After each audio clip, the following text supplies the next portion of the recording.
It is around noon right now and we are headed out for lunch. So the night before, in the previous video, we got settled in by going to a few nearby shops for snacks and breakfast.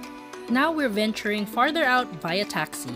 By the way, these are called Toyota Comfort Hybrids and they are also being used as Ubers.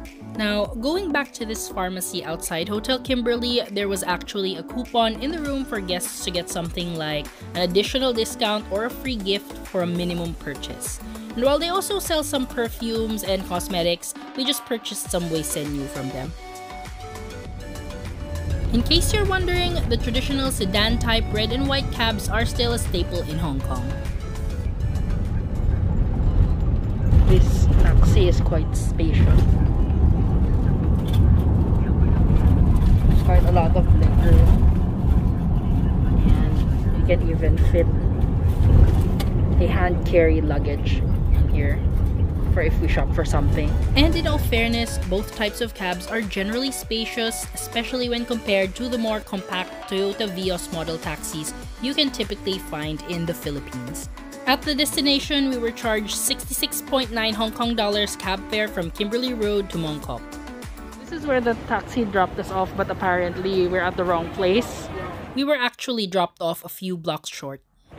But this area, Prince Edward area, and this street up and down, it's pet stores, lots of koi centers, aquarium supplies.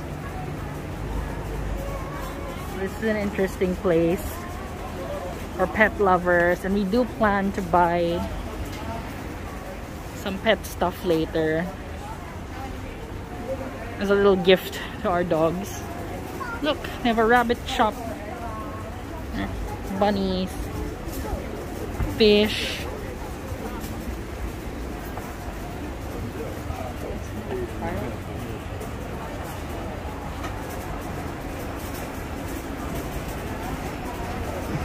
Pet food, lemon tea store.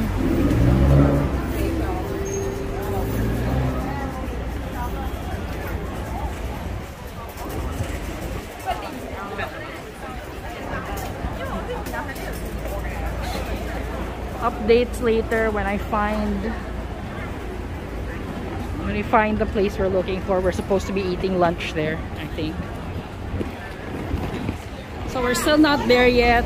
We've been walking about, what, 10 minutes? We're still quite a ways away. So that's the problem. The taxi driver dropped us off, you know, far away. And now I have to look for the place. And what's annoying is we even asked the bellman to write the directions down and to tell the cab driver where we're going, so that we'd avoid this exact scenario. But here we are. Luckily we have the SIM card and Google Maps, so we're getting there. I think this is the place. One Dim Sum. I will write the address in the description box of some of the places we've visited. Here we are. It's apparently quite famous. There's a line.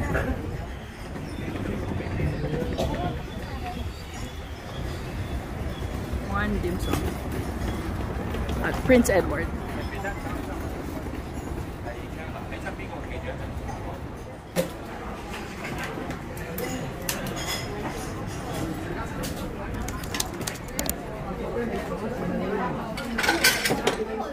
Got a nice little corner table so I can tell you where we are.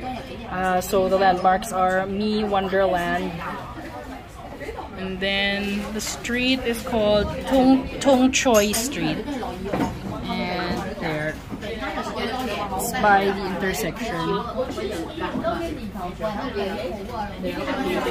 And so we're off to order now. Aside from having English translations of their menu, the ordering format is similar to Tim Ho Wan's, where they give you a pad with boxes to check. Also note when setting your meal budget that dim sum places usually have a tea charge per person. Think of it as their equivalent of the concept of service charge. First two orders are here. This is the deep fried glutinous rice pork dumplings, 3 pieces, $22. And then the steamed chicken and mushroom rice. This is the steamed chicken and mushroom rice, because usually the rice here will come with a rice topping type of arrangement. It's this big. So this is the deep fried glutinous rice pork dumpling. So this buchi like breading, it's really nice because it has a lot of bite. Like, it's so tender inside, but it's caramelized from the way it was deep fried. So it's got a nice bite. And then we've got here the pork with some spring onions and a nice savory sauce. So it's a bit, I like that it's a little bit of a sweet salty thing going on, as the rice wrapper, the glutinous rice wrapper, is on the, has a sweetness to it. This chicken is boneless. That's the best part. And then comes with one giant mushroom half there. And the serving size is, I would say it's moderate for one person. It's not like, it's well proportioned. There's not too much rice in there. The glutinous rice with pork and chicken wrapped in lotus leaf, piping hot. Open it up. Oh, it's very sticky. It's stuck to the leaf.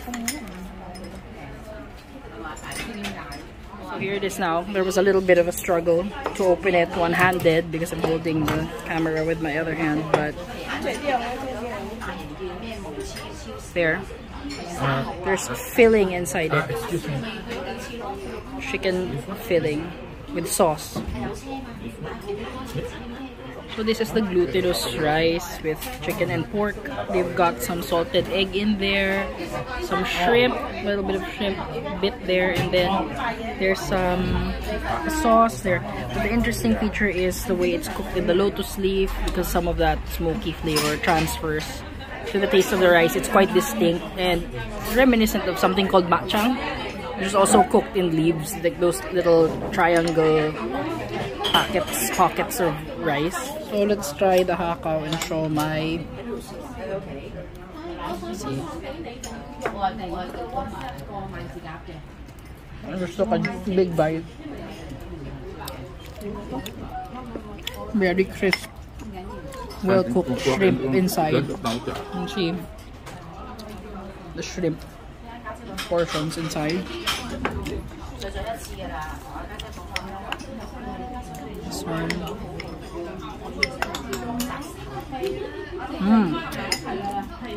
Super flavorful. I don't feel the need to put soy sauce or anything. It's really tasty. Beef ball is interesting because usually in the Philippines it's just, you know, this brown, it's darker brown, while when they do it here it's a bit more light colored. It also has the addition of herbs that add some depth to the flavor rather than just the plain, you know, meatball type of thing you'd usually have. And now we have the bean curd wrap with chicken and fish maw. This is bean curd skin. You have a nice and thick piece of ham, a big chunk of chicken, and then fish maw, which is apparently the swim bladder. And the texture is kind of like spongy, a little bit like sea cucumber, kind of like that. By the way, there's also, you can see there's some clear broth underneath. It's very tasty as well. Not too salty. Super tasty, concentrated flavor of the broth. Okay, and now we go to the chicken feet. Size-wise, it's considerably bigger than what you'd get in the Philippines. It comes with this sauce. The sauce is much more concentrated also and flavorful. That classic sweet, savory, reddish sauce. With this, you get so a lot of collagen. They say very healthy collagen for the joints, bones. This is what our entire lunch for 3 looks like, and this is already a full meal. I didn't get the pan-fried turnip cake on video, but that cost $22, and our grand total, including tea charge, amounted to 289 Hong Kong dollars. Subscribe to this channel so you won't miss the next part.